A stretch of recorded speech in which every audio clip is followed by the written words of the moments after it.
Welcome back in to the Long Shot Podcast. We are joined by a very special individual, a great friend of mine, a former teammate, and just an all-around fantastic human being. Solo, how we doing, man? Can't complain, man. Pretty dope. It's pretty like a pretty surreal moment for me, man. I'm like doing like a little shindig with one of the best shooters ever. So, I'm having a great moment right now. I'm definitely enjoying myself.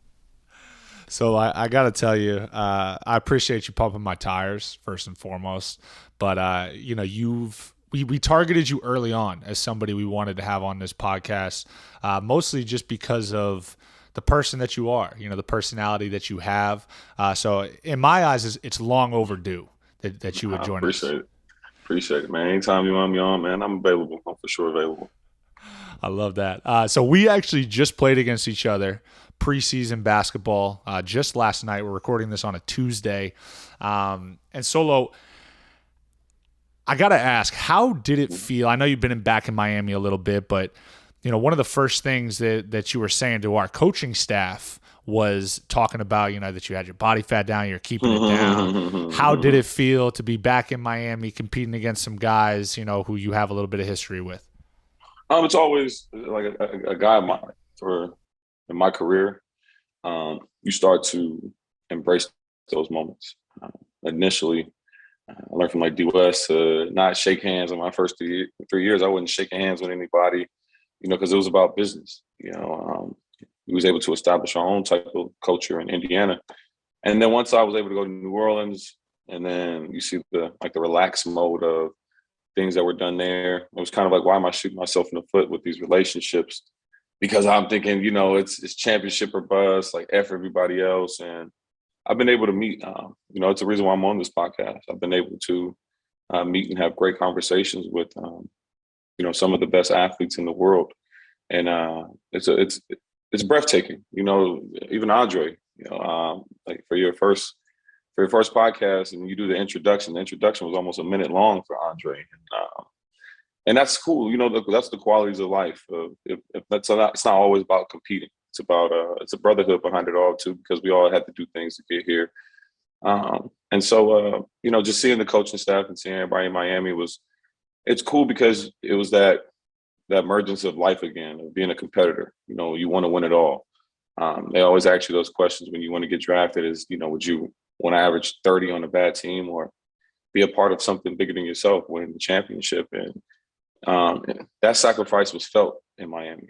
Everybody even crazy enough to have different type of leading scorers in the playoffs. That's so selfless, and to play for one another and to give that feeling back to a player like me was huge to be in Miami. And I was able to take that and go to Atlanta and kind of breathe some life into those young guys. And it showed, the culture showed what it was last night. You guys are going to be the best shape. You guys are going to be, Coach Bo is always great at making sure guys are on their X's and O's. And we have our own steps to take to try to get like that. And I hope to be a big part of that on and off the court. When you first got to Miami, obviously I knew about you. I played against you.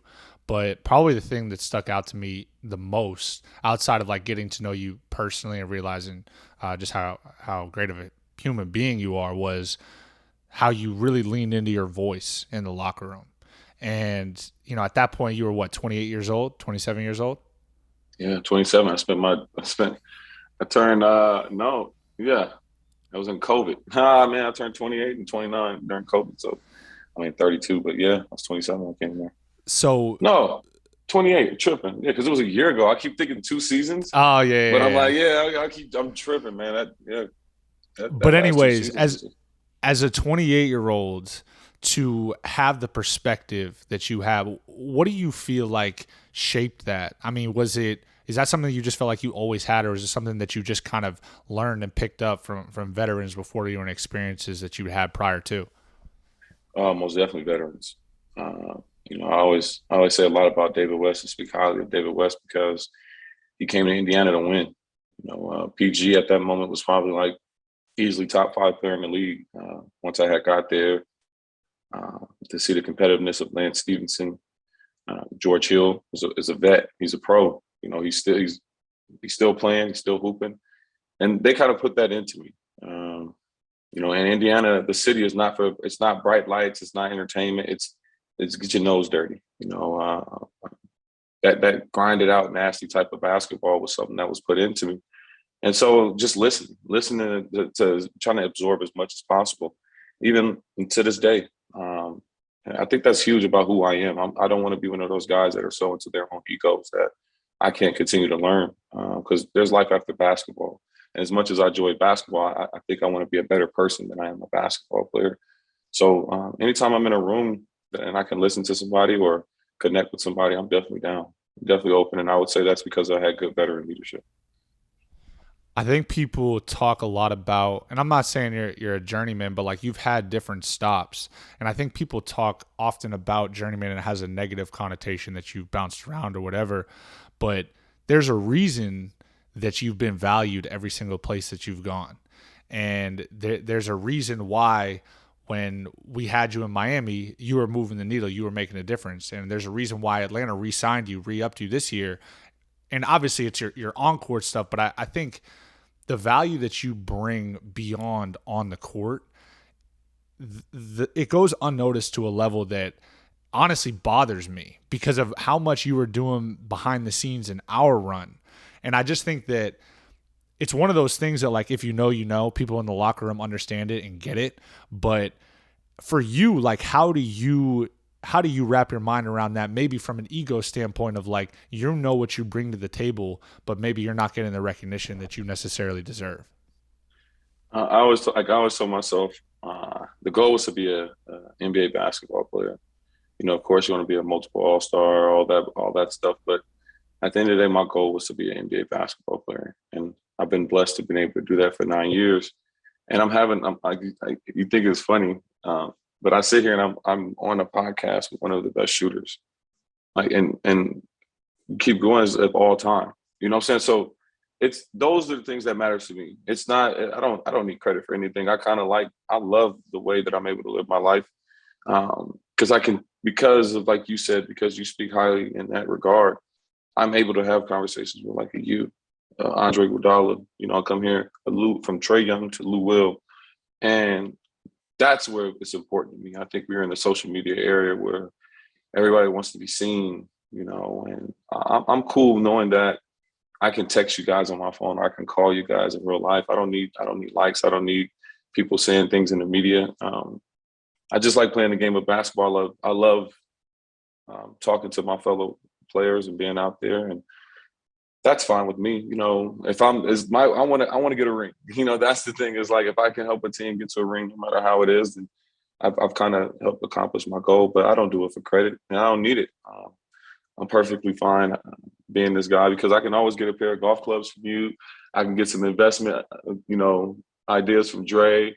I'm saying, I can go to Chicago with K Nunn. I can go to San Diego, see Jimmy. Like, it's just, the fact that I can move in those circles instead of trying to be somebody that makes everybody happy, I'm perfectly fine. So I love that you keep referencing him as the greatest shooter, or one of the greatest shooters in the world, but it's one of his least favorite things to do on this podcast is hype himself up. I know. So oh yeah. I might request. We don't need that. We don't need that. Video. If you see the video, that we were in the bubble, and that's one thing I love about Duncan, is the fact that he never likes that. I don't care if we was on the course, I'm watching him practice.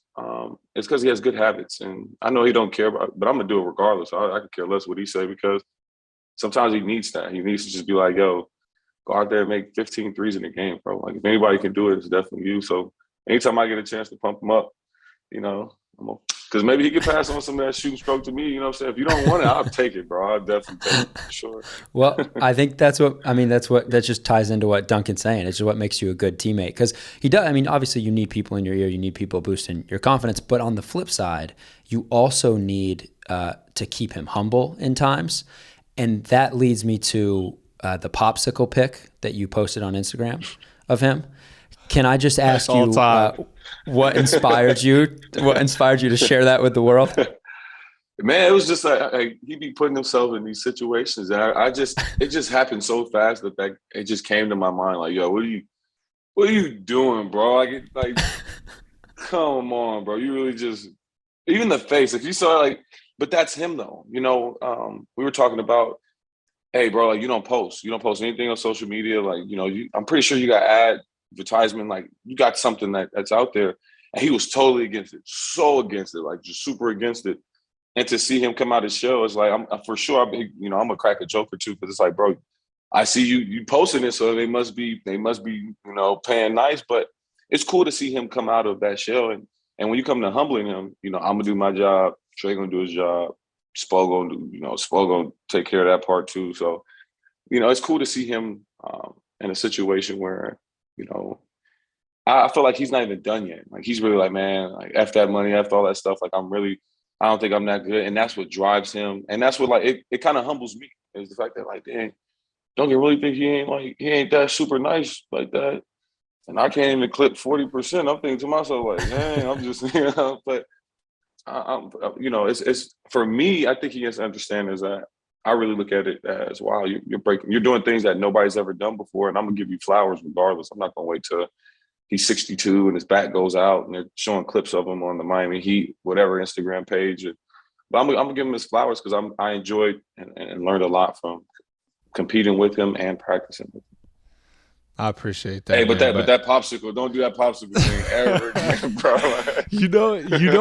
What actually really killed me about that is that, first off, that was like a big game. Like that had real playoff implications. 1, 2, I played terrible in the game, and then 3, to see all my teammates, like Miami Heat teammates, in your comments laughing their ass off, making fun of me tough. too. I'm like, yo, Solo really put me out like that. That hurt. You did it to your. Hey, though. Now you would never post something like that again. I taught you a lesson, and lessons are hard sometimes, but you learn them. You for sure learn them. Nah, I definitely learned that one. And I don't want to hear anything about the fact that you can't shoot, man. Or like what are we talking about here? It's good. Like I just want the clip. Like if I could just rattle off, like let me just hold it for a season, bro, and I'll give it back. I'll give it back. I promise you, I'll give it back. Tyler cooking right now too, so it can kind of help like balance it out. So if you just let me hold it, and I'll give it back to you, bro. I'll give it back to you. You know what I'm saying? I want to talk bubble days a little bit, just because when I look back, I think of those memories as something that sticks out to me as some of my fondest memories of that year. Obviously, the competing and advancing, but the moments in between. And, for me, like whether it be on the golf course and finding that balance, it was always something that I felt you had figured out, which is something that I've strived to try to figure out. And I think everybody has their own version of balance. But I guess talk a little bit about kind of how you got to that point where you're able to have this holistic perspective over, all right, I got my work, because you work your ass off, and nobody gets that misunderstood. Like you're one of the first in, last out type of guys, but you also have this incredible ability to bring levity to the game. Yeah, man, it's it's funny because Kobe, everybody like retweeted that quote in that video of Kobe saying that he grew up and he saw guys playing basketball for money. He knew it was going to be easy. And I thought to myself, like, man, it must be nice, to kind of be raised in a situation where you don't have to worry about the financial, where it's kind of like you're not like you. I'm in a situation where I've been basically playing for my family to not have to worry about things. And that was a majority of my career. And I never got to a point where I relaxed, but then I found myself so worried about the income that I forgot to enjoy the game. I forgot to enjoy my time in the NBA. And that was like, I went to New Orleans. When I went to New Orleans, it was a situation where I just went for the money. Like I didn't really too much care about the coaching or the front office or the direction that they wanted to go in, or I was like, I just thought big number. And then you get to see certain situations and they take the fun out of the game. They take the fun out of it. That's basically what we shape our whole day around. And so when you're not having fun at work, it's a situation where that can take from you.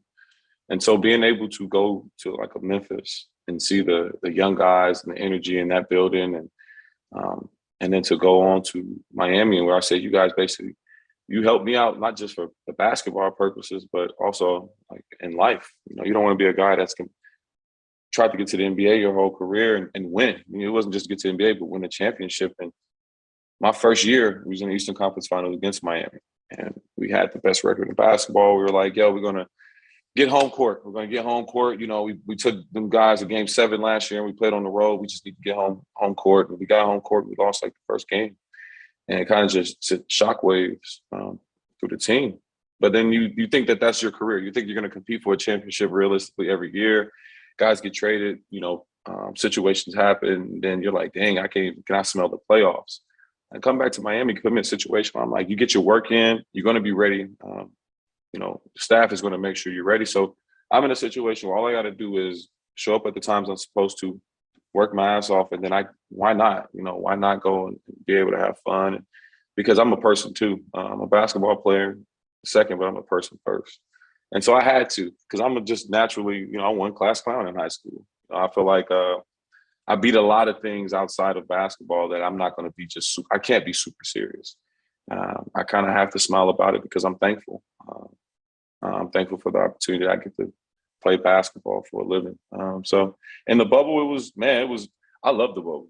I know a lot of people, but it just gave me a chance to kind of, you know, I knew my family was safe, but it gave me a chance to kind of just work on me, play the game that I love, and then just make good friendships for sure. How's your golf game these days? Because you were just picking it up when we were in there. Yeah, it's crazy to think that, like, I've been trying to. I think Kev Herter's gonna put me in touch with his guy, and I'm gonna get some clubs because I beat my clubs to death in there. But I'll be sitting here thinking, you know, we was in the finals a year ago. So I haven't really had a chance. Son was born. Then my second season in Atlanta. So I think this season is the time that I can kind of find my daily routine, my habits. This is our coach's first full season. So just trying to find the balance of everything. And the bubble was easy. We just went to practice, able to get on the bus, and we was at the course. But I definitely want to make that a habit and something I do on the weekends for sure. I need to get better, bro. You talk about how hard it is to get back to the playoffs, or how hard it can be. How different is your approach in Atlanta, just in the locker room this year versus last year? Because you guys get that taste of success. You make your run to the Eastern Conference Finals. I remember seeing your post-game or like end-of-season press conference, I think it was, and you were talking about how, in regards to Milwaukee, it's like they've been through so much. We haven't really been through anything in Atlanta. We're a bunch of young guys, you know, franchise that's still looking for playoff success. What does a run do for a locker room of a bunch of young guys, and how does it change the approach then coming into this year? It definitely adds some weight to the situation.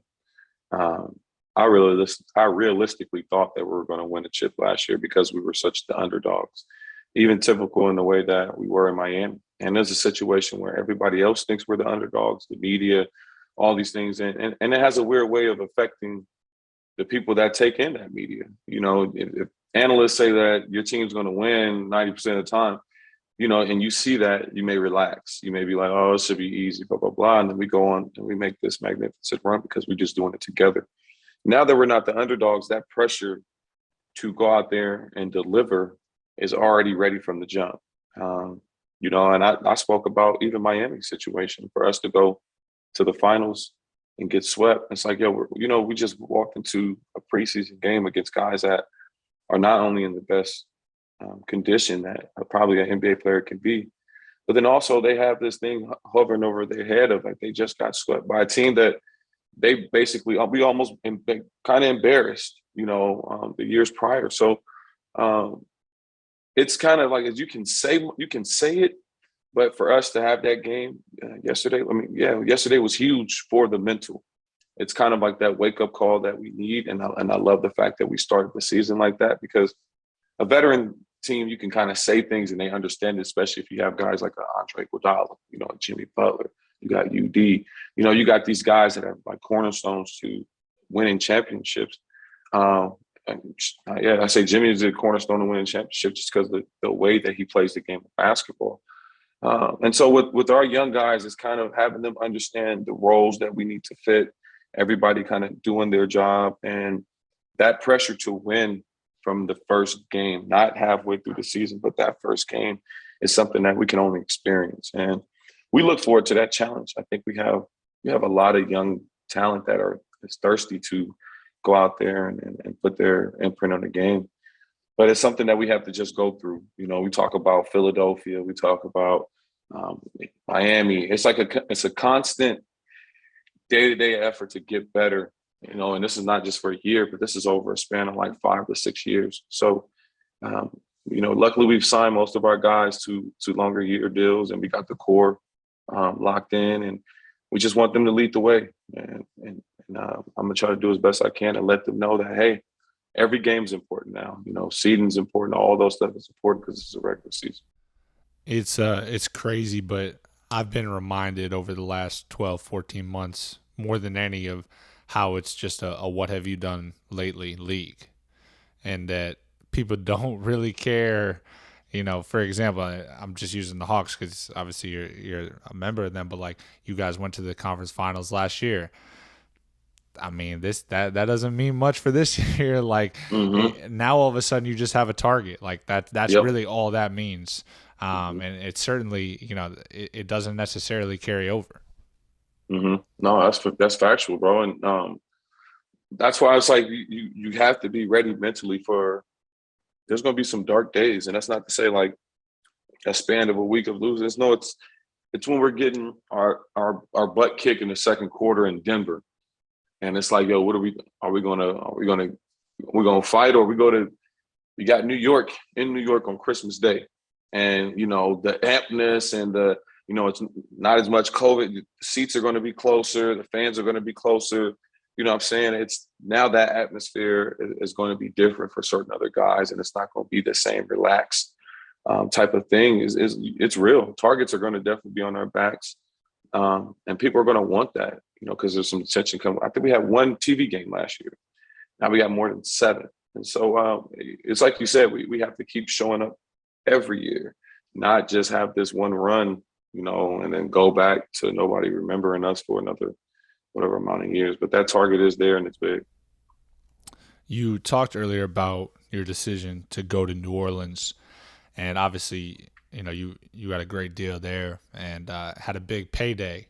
I'm curious because this is something that I've now am kind of like traversing and going through of. And once again, I'm not asking for sympathy, empathy, any of that. Obviously, we get paid a lot of money, and we get paid that money to carry these types of burdens. But in your perspective, how does that change just everything when you get a public payday like that? It really only changes by the public's perception, and then the individual. It doesn't necessarily mean much, and I would say in the organization. Because the organization look at it like the GM looks at it as it's a bargaining tool. It's like it's something that we have to do. It's not really the dollar figure, but it's something that we have to do to keep this asset. It's really like fans and family that make the most of it. Because you make this, you should be doing that, and that doesn't make any sense to anybody. It's like there's no certain criteria that you need to meet. If somebody comes into a room and they tell you, hey, I'm going to give you this much money, and you didn't put a gun to their head, you didn't threaten their family. Of course, I feel like majority of players should take what's going to benefit them the most, and that may be playing time or whatever. But nothing really changed, honestly, for me. I really didn't even start spending money until about like last year. I felt like because of outside sources, like I had to play a certain way, and I really didn't. I think I fought with that for a while, and then you find out like not everybody is really trying to necessarily win, and you just move forward. It's whatever you sign for is you sign for, and that's yours to deal with whatever amount of years that you have, and you shouldn't even care about it. You shouldn't even think about it. If anything, you should be working on your next one.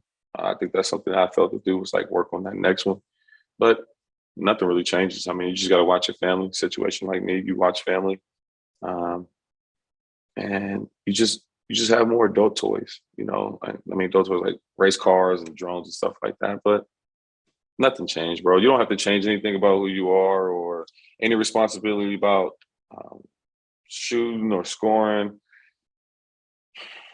You don't need none of that on your conscience, bro. Just hoop, just have fun.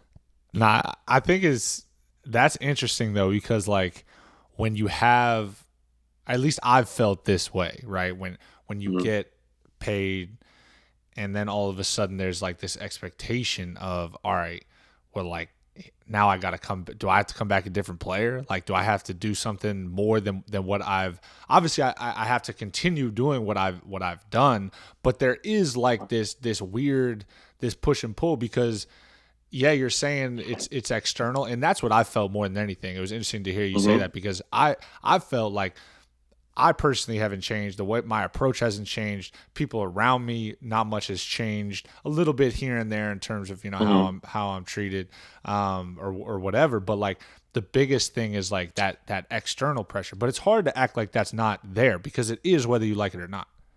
No, for sure, and it's going to be there because it's like I said, like with the media analyst, it's something that it's clickbait. It's going to be the first thing that people can run to when they don't feel like you're playing to. It's not like Spo's out there writing articles about, hey man, we paid Duncan this and he's not. No, it's those outside sources, and I always say like they pay like I'm looking at the situation like if I'm a GM, I'm paying you one because I don't want nobody else to have you. I'm paying you because you work with Bam, you work with Jimmy, you work with what we want to do here, and it's shown success. Now I'm not going to pay you 100,000 if there's nobody out there that's going to pay you that. But if there's a situation where we know the market for you, and we know that somebody, I thought the Knicks should have made a move at you, and it's like, hey, we'd rather keep you here. We know the value you bring to the team. You've shown your value in what you bring to the team, so we're going to lock you up for the next 5. It's not because we need you to do this every year that your contract signed. No, I signed that deal already. You guys have me here. There's no pressure to be anybody other than the same guy that was showing up every day, that went from the two-way to who you are now. And it's different. You got to have these conversations with other athletes that sign deals too, because it's like you say, you hear that from, I hear that from people on Twitter that, yeah, we make a lot of money, but then there's a lot of sacrifice that comes with what we do too. I mean, everybody has an opportunity to make some type of money. Who's to say our money is a lot of money? Because there's people that make more. For sure, there's more people that make less, but we do the work. I can't tell anybody on the street your grind and your journey from high school till now. And some people would fold under a 1 month of pressure. Or I think about the Pat Riley test that you got to do for Miami, and then the expectations, not just the hoop, but to keep your body in pristine condition from when you signed with Miami first to now. And so there's a lot of things that you have to do, and a lot of people just say, oh, they can do it. But, to each his own, and everybody has their own opinion about, how we make our money and what we do. But we provide a service that generates billions of dollars. You know what I'm saying? We just getting our slice of the pie just like everybody else would. And there shouldn't be any added pressure. I think Dre taught me that the most. When Max was like, he's going to take Andre Iguodala, and I'd be thinking about, well, if Dre ever cared about, if he ever thought about threes and was sitting there like, oh, no, I'm not going to take that. He takes them and he makes them when he's supposed to. He doesn't care about what people are saying. He doesn't care about what his percentage was before he took this one, or his last 5 shots that he took. It's a big time moment. He steps up and he plays the game. And that's how you got to look at your contract situation too. Is like, man, that's just to secure me being here. That's the tag that people are paying for me to just continue doing what I'm doing. Because you deserve the right to have highs and lows. I mean, if not, then they should have gave you more. If you can't have, you should have got 200. You know what I'm saying? So it's something that you're going to learn especially on your own. Like, it's easier said than done, but it's something that you're just going to be like, the people that matter most are going to be like, hey, just keep hooping. Like, nobody really worry about the other stuff except people that really don't know about it. You get that? I like that you said you're just getting your slice of the pie. For people who are upset about how much money NBA players are making, take it up with the general public, because we're the ones buying tickets and watching games and buying jerseys, and we have created, like you said, $1 billion market. So within the NBA, is there like because you guys are talking about, I think it's Andre, Duncan, you says there's no such thing as being overpaid. You're just paid whatever someone thinks you're worth. Yep. Is there an understanding in the NBA, like a brotherhood of like, Is that the general consensus? Or are you looking at guys like, man, he's making more than me. I deserve that. I want to go kill this guy on the court. So I think initially being young, I thought like that for sure. You step on the court and you'd be like, they paying him what? Like, are you serious, bro? But then as you get older, you start to understand that, this is a business. There's situations where you can go somewhere and then disappear off the face of the earth, or you can kind of navigate the right waters. And then you get to a point where you want everybody to get whatever, especially as we come into a situation now where the elite are going to get the bigger slices, and then you see guys like, it's hard for a free agent to go and sign something when you got Blake Griffin signing on minimums and Paul Millsap signing on minimums. But that's the game that it has turned into. And but I want everybody to get paid. I want everybody to get as much money as they possibly can, because there's a lot of sacrifice and hard work that came with this, and I want them to be able to retain a lot of the money that they do make. Because being an older guy and being a vet or whatever, and being in a situation where I get to kind of see it and be able to go to different places and see how different places operate. You have some businesses outside of basketball that can't afford to not be successful. The NBA has shown you that some teams can just be like, all right, we're going to lose and try to wait for some type of guy. And in that process, you end up costing a lot of guys that work their butts off to get to the NBA their whole careers. And so anytime somebody can get their money, get a contract, I applaud them, and I can't wait to compete against them. And it's more now of like, all right, they pay blah, blah, blah, X amount of dollars. Okay, let me go out there and guard them. Let me see, as opposed to, oh, I should be getting that, or, this guy's better. I want everybody to get their money for sure. Yeah, I definitely think that I went through a similar transition, and not to say that I've fully gotten to the other side of it, but like I remember early on of like that constant need and want to like compare. And I remember one specifically, and it wasn't even like a direct comparison, but it was like one of my first preseason games, and for some reason Spo started me against Charlotte and Batum. I was matched up with Batum, and he had obviously he signed that huge deal, and I'm thinking like, man, like if I could hold my own, if I can do this, like even if I just had a third of that or whatever. And then I remember recently, I think when Batum got picked up by the Clippers, there was an article that I was reading. I think it was in The Athletic, and he was talking about his contract and how it was this dark cloud that just followed him everywhere he went, because he felt like he let a city down in Charlotte. He never lived up to it and all this stuff. And I think in the article he even has a quote about like, I wish I could have given money back. And it's like, it's crazy because that's a crazy concept right there in and of itself. But it also like, it had me think back to that. It's like, there's this human side to competing at a high level and making all this money and doing these things that just gets lost in everything.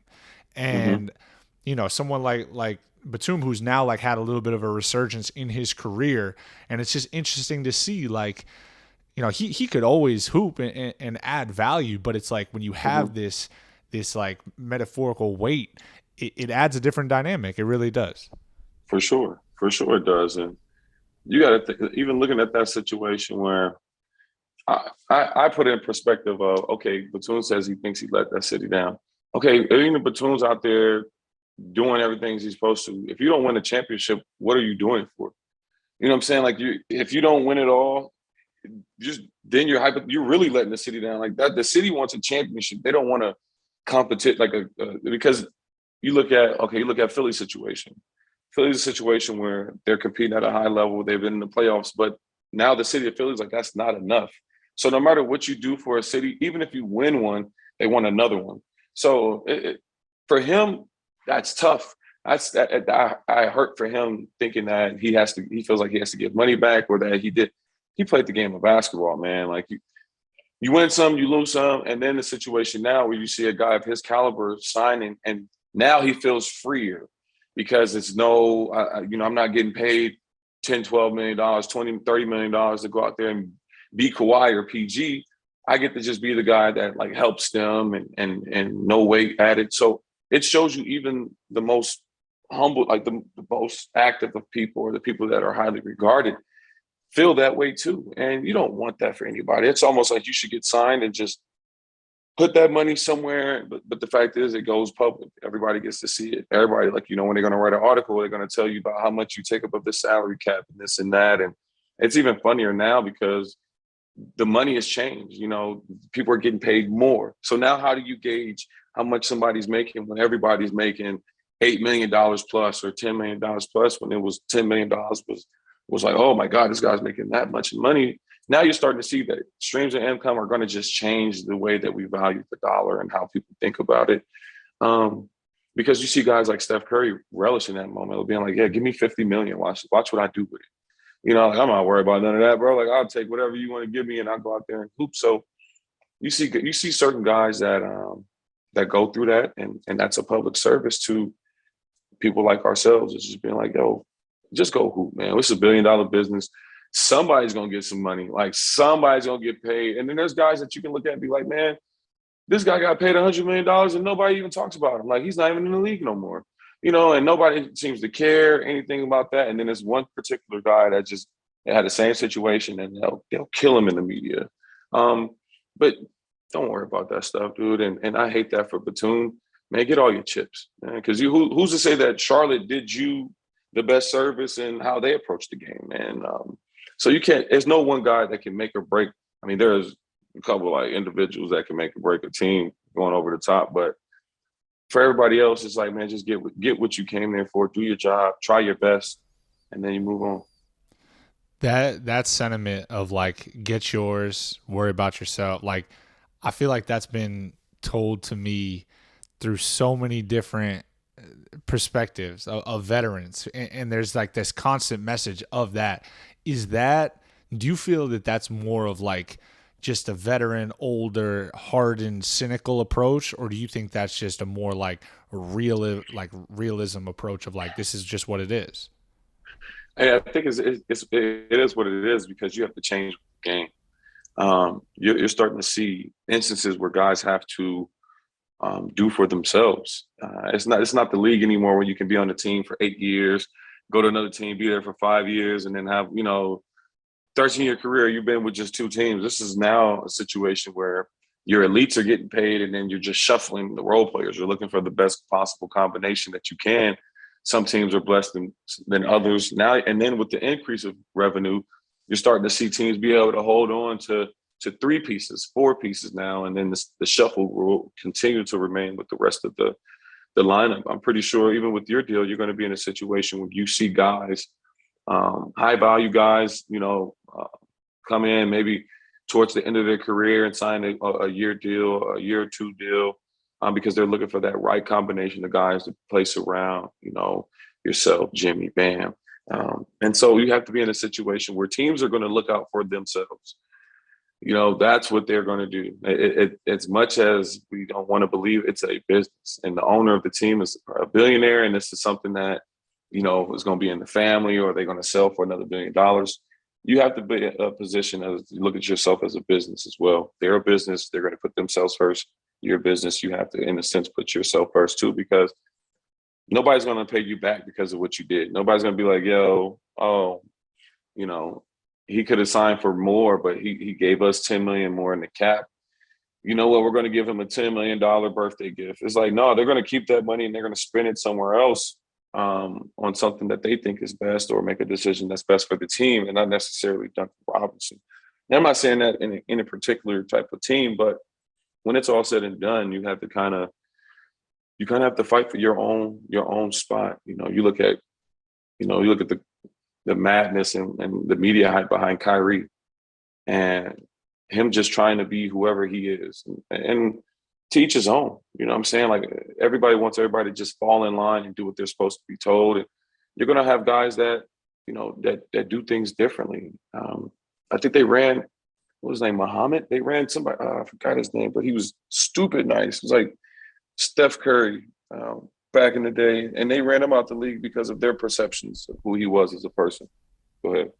Yeah, it's what's the name? Raheem.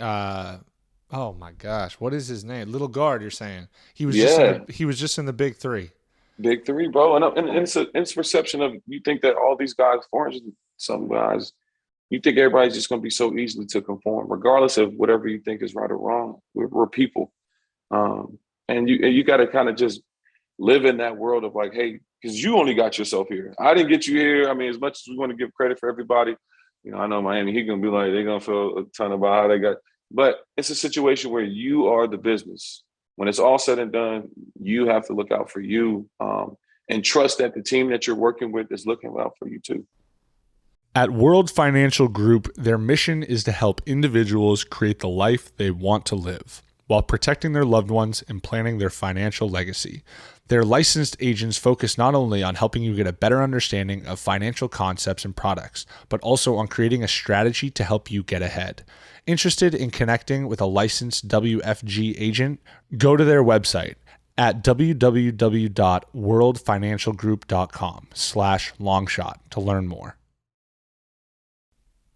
Badlands, the anthology series from Jake Brennan, creator and host of the award-winning music and true crime podcast Disgraceland, is back.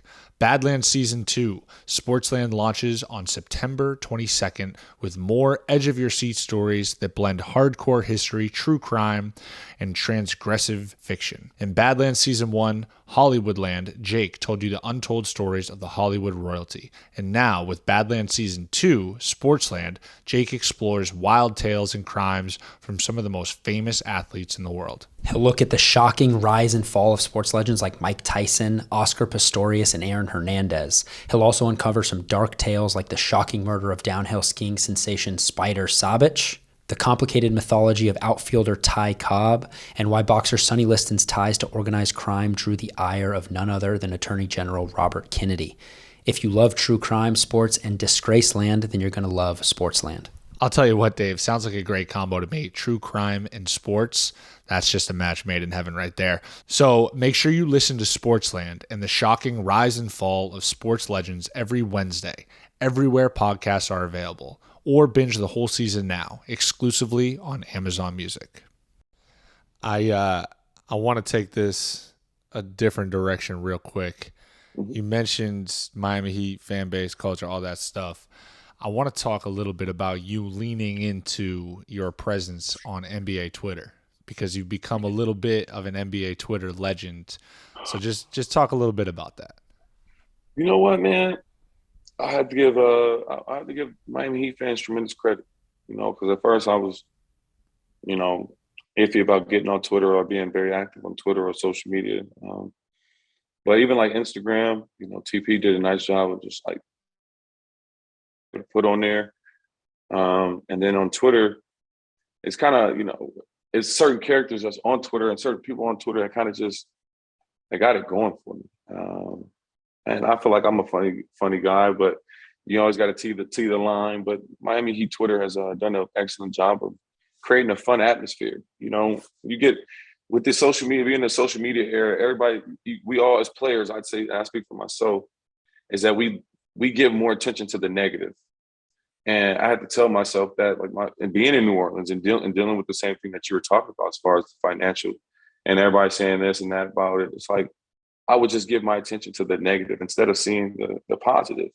And especially in the social media, like I'm not looking for somebody to change my life with a mention in Twitter, but I go there for the positive, for the good vibes and the jokes and laughs and information. And Miami Heat Twitter does a great job of showing love in their own way. Probably one of the more active Twitters and fan bases out there. And it's easy to show love when there's so much love shown to you. And that kind of just parlayed his way into me being in a bubble, having some time and vibing off of that. And that's something that I'm always hold dear to me is, Miami Heat Twitter has been huge in my ability to have my social media. Quick shout out to Mahmoud Abdul Rauf. That was yes, sir. There you go. I appreciate you coming through with that. All right, I got one more for you before I'm gonna let you go. For sure. Complete change of pace, but I want to talk a little bit about your presence, particularly last summer, in the league's fight for social justice. Obviously there are a lot of, somebody like LeBron kind of being at the front of it and gets a lot of acknowledgement and credit. Not saying that that's not well deserved, considering all that he's done, but I personally felt like there were a lot of people kind of like behind the scenes that were pushing these conversations and progressing these issues forward. And I felt like you were one of them, particularly in the community of our group and our team. Your perspective that you would share was one that I remember the most as just being eye-opening, talking about your upbringing and your relationship or your experience in this country, growing up and, being somebody who came from very little and then now has much more relative to what they grew up with. Just talk a little bit about that, if you will, and kind of the process of finding your voice amongst that summer. Yeah, that summer was kind of, I think I give D West tremendous credit. He had did something. This is like his third shout out on this. Man, that's my guy, man. I'm blessed to be able to have some, and I take things from everybody, regardless of who they are. I try to take something and learn something from them, regardless of our personal relationship. No matter what, I feel like somebody always brings something to the table that you can learn.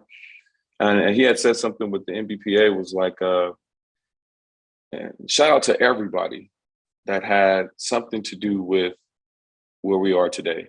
There's a lot of big figures that get a lot of and tremendous credit, and they deserve tremendous credit. But then everybody, that has done anything that has been in the social justice realm, I think. And that was my position to play, is that it's just like my career. I want to be able to help move the needle. I don't need to pick it up and move it and everybody kind of see me do that, and I don't have the flame to bring it to different people's attention, but I can, in a small room, like you said, in a social setting like we had, an intimate setting that we had, I'm able to share my personal upbringing. And if I'm able to affect one person, then I think I did my job. And we continue to enlighten those around us, with a percentage of what the league is, of people of that story. Your entertainment, period, football, basketball.